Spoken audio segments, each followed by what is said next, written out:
ओम नमः शिवाय। हर हर महादेव। आप सभी का हमारे चैनल में स्वागत है।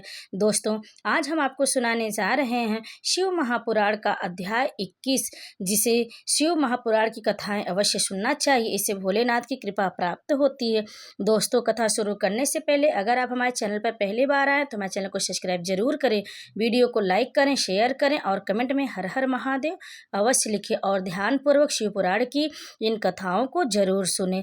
दोस्तों, अगले अध्याय में आपने सुना महादेव ने कामदेव को किस प्रकार से भस्म कर दिया और महादेव अंतर्ध्यान हो गए। उसके बाद पार्वती जी का मन कहीं पे भी नहीं लगता था, कहीं पर भी किंचित मात्र भी सुख नहीं पाती थी। वे सदा शिव शिव का जाप किया करती थी।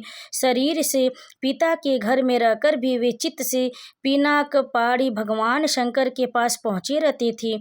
तात शिवा शोक मग्न हो बारंबार मूर्छित हो जाती थी। शैलराज हिमवान, उनकी पत्नी मेनका तथा उनके मैनाक आदि सभी पुत्र जो बड़ी उदार चेता थे, उन्हें सदा सांत्वना देते रहते थे। तथापि वे भगवान शंकर को भूल न सकी। बुद्धिमान देवर्षि तदंतर एक दिन इंद्र की प्रेरणा से इच्छानुसार घूमते हुए तुम हिमालय पर्वत पर आए। उस समय महात्मा हिमवान ने तुम्हारा स्वागत सत्कार किया और उनके फिर कुशल मंगल पूछ दिए हुए उत्तम आसन पर बैठे। तदंतर शैलराज ने अपनी कन्या के चरित्र का आरंभ से ही वर्णन किया। किस प्रकार उसने महादेव जी की सेवा आरंभ की और किस तरह उनके द्वारा कामदेव का दहन हुआ, यह सब कुछ बताया। मुनि, यह सब सुनकर तुमने गिरिराज से कहा शिव का भजन करो।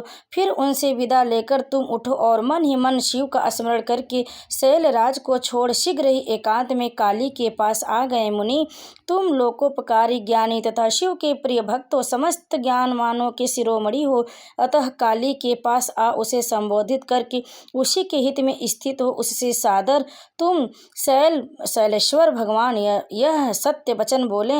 नारद जी ने तुमसे कहा कालिके, तुम मेरी बात सुनो, मैं दया व सच्ची बात कह रहा हूँ। मेरा वचन तुम्हारे लिए सर्वथा हितकर, निर्दोष तथा उत्तम काम्य वस्तुओं को देने वाला होगा।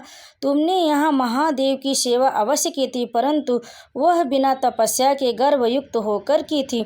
दीनों पर अनुग्रह करने वाले शिव ने तुम्हारे उसी गर्व को नष्ट किया है। शिवे, तुम्हारे स्वामी महेश्वर विरक्त और महायोगी हैं। उन्होंने केवल कामदेव को जलाकर जो तुम्हें सकुशल छोड़ दिया है, उसमें यही कारण है कि वे भगवान भक्त वत्सल है। अतः तुम उत्तम तपस्या में संलग्न हो चिरकाल तक महेश्वर की आराधना करो। तपस्या से तुम्हारा संस्कार हो जाने पर रुद्रदेव तुम्हें अपनी सधर्मिणी बनाएंगे और तुम भी कभी उन कल्याणकारी शंभु का परित्याग नहीं करोगी। देवी, तुम हठ पूर्वक शिव को अपनाने का यत्न करो। शिव के सिवा दूसरे किसी को अपना पति स्वीकार न करना। ब्रह्मा जी कहते, मुनि, तुम्हारी यह बात सुनकर गिरिजा कुमारी काली कुछ उल्लसित हो तुमसे हाथ जोड़कर प्रसन्नता पूर्वक बोली।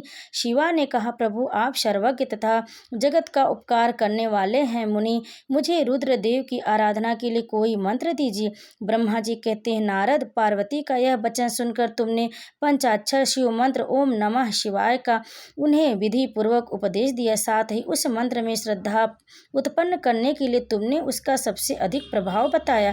नारद, तुम बोले, देवी, इस मंत्र का परम अद्भुत प्रभाव सुनो। इसके श्रवण मात्र से भगवान शंकर प्रसन्न हो जाते। यह मंत्र सब मंत्रों का राजा और मनोवांछित फल को देने वाला है। भगवान शंकर को बहुत ही प्रिय है तथा साधकों को भोग और मोक्ष देने में समर्थ है।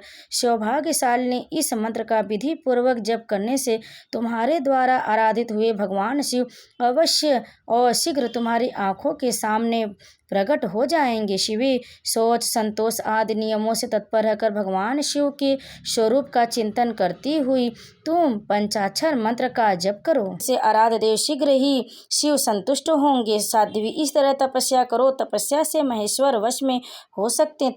तपस्या से ही सबको मनोवांछित फल की प्राप्ति होती है, अन्यथा नहीं।